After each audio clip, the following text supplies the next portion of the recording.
Hey, Bedros Keuilian here, and I'm founder and CEO of Fit Body Bootcamp. And today I want to talk to you about a long overdue video that I've been meaning to make, which is how to find the best fitness franchise model for yourself. Now, I should give you a full disclosure. I am the founder and CEO of Fit Body Bootcamp, so naturally I have a vested interest in you looking into and considering getting on board with the Fit Body Bootcamp franchise. However, I've done a lot of research while creating our franchise model, and I wanted to share this with you if you're out there looking for the best fitness franchise model to get into. So here's some things you ought to look out for, and here's some things you ought to consider asking the franchisor before getting on board with them. Thing number one is, what is the buy-in fee? And what does the buy-in fee cover? Now, typically, every franchise has a buy-in fee, and that is a source of profit for them, and it's also a source of revenue for them to use for the deliverables they're going to give you in the get-go. For example, with us, we make you a customized website. We're going to send you 14 DVDs in the mail, etc. We're going to do search engine optimization right off the bat. We're going to have you on the phone with the business coach, and so all those costs do have to get covered. Now, the difference is, what is this franchise charging you? Because if it's charging you $45,000 to $85,000 to come on board, you've got to ask them, what exactly does that cover? Thing number two to look at is the equipment that you're going to buy. Many franchises out there will ask you to buy the equipment through them, and when you buy the equipment to build out the franchise through them, there is a significant markup.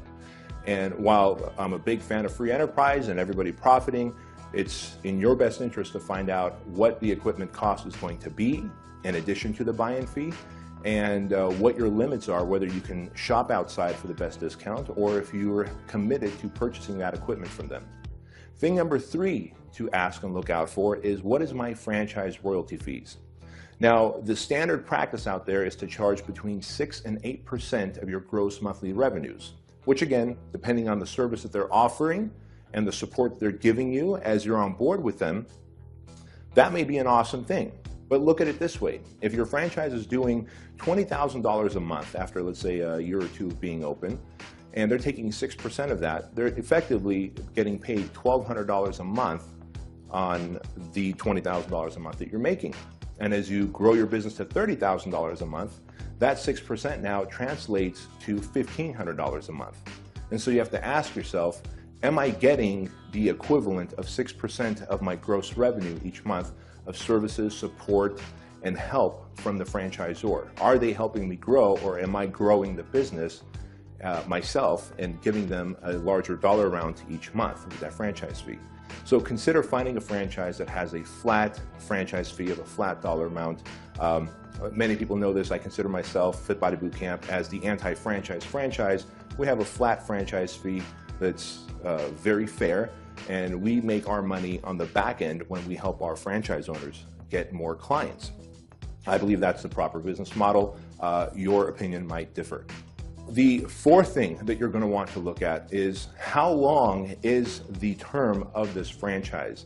Now again, standard practice out there is as much as 10-year commitment to a franchise, which is okay. You know, there's plenty of franchises out there. Subway comes to mind, McDonald's comes to mind. Now, if you're not comfortable with the track record of that franchise, they haven't been around long enough, they're not a big national brand yet, you may not want to consider signing an 8 or 10 or even 20-year franchise agreement with them, right? So that's something you definitely ought to look out for as well. And of course, the fifth and final thing you ought to consider when looking for a good fitness franchise model to be a part of is, what is the level of coaching and support they give you? As a business owner, your problems are going to always change. When you first get on board with the franchise, the number one problem you're going to have is finding a location and negotiating your lease for that location. As you grow, you're going to have probably marketing and sales problems, right? All good problems to have, good challenges to have. But if you have the support from the franchisor in helping you negotiate the lease and guiding you in the size of location you're looking for, the demographics to open up in, you're going to have a greater success rate from the get-go. And so as you get into your location and as you grow your location, you're probably going to need more staff.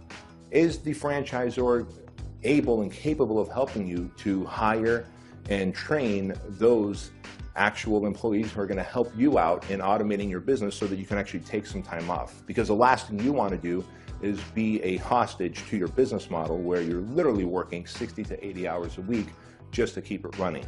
I've seen plenty of people who own franchises out there, and as I've talked to them, we've come to realize that they'd be better off having a high-paying job where they can have more time off than owning their franchise. And think about this. As that franchise location of yours grows and you're ready for a second and third location, you want to have multiple outlets. Is the franchisor able to coach you, consult you, guide you, and help you in developing systems, processes, and automation so that you can grow to location 2, 3, and 4? If those things are not there, consider looking elsewhere. And those are some of the top 5, red flags that I would share with you when you're looking for a franchise business model, especially in the fitness industry, to go into. Now, of course, if you have any questions for me, if there's any support that I could give you, you can reach out to me by going to our website, which is down below in our description box. I'll talk to you later. Bye-bye.